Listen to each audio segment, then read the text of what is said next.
On a eu un débat hier avec Ahmed, je crois qu'il n'a pas été enregistré d'ailleurs, je ne sais pas pourquoi, sur la question de la différence entre le langage et la linguistique.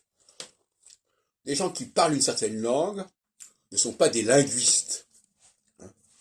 Mais souvent les gens ne comprennent pas, d'ailleurs j'ai interrogé, les gens ne comprennent pas ce que c'est qu'un linguiste. Je crois qu'un linguiste c'est quelqu'un qui parle une langue, qui s'intéresse aux langues. Non, un linguiste est capable de comparer les langues. Et pour comparer les langues, il faut en connaître plusieurs, déjà.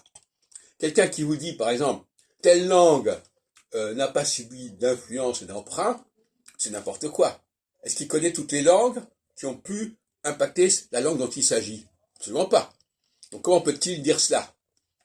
De la même façon, euh, euh, si on peut on peut discuter sur une période, mais encore faut-il connaître les autres périodes, avant et après. Pourquoi avant? Bon, ça paraît évident, mais après aussi. Parce que on ne sait pas toujours quel est l'avant et quel est l'après. Il y a des contrefaçons, il y a des documents antidatés. Et dans la Bible, ça fourmille de documents antidatés. Hein. Certains croient que, parce que le livre de l'Exode est le deuxième du Pentateuque, il est antérieur à tel et tel texte euh, euh, de l'époque de Salomon, de David, de Josias. Bon, ça c'est une vision un peu bébête de la chronologie. Bon. Donc, tout ça exige des comparaisons, des confrontations.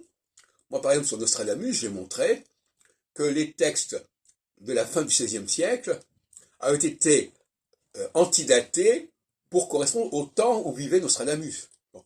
Mais pour faire cela, il fallait que je désenclave l'objet Nostradamus pour aller des années 1560 aux années 1580. Or, beaucoup de Nostradamus, eux, voilà, ils travaillent sur le temps de Nostradamus et puis ils n'ont pas d'éléments de référence qui leur permettent de voir que c'est beaucoup plus tardif que les centuries se sont constituées.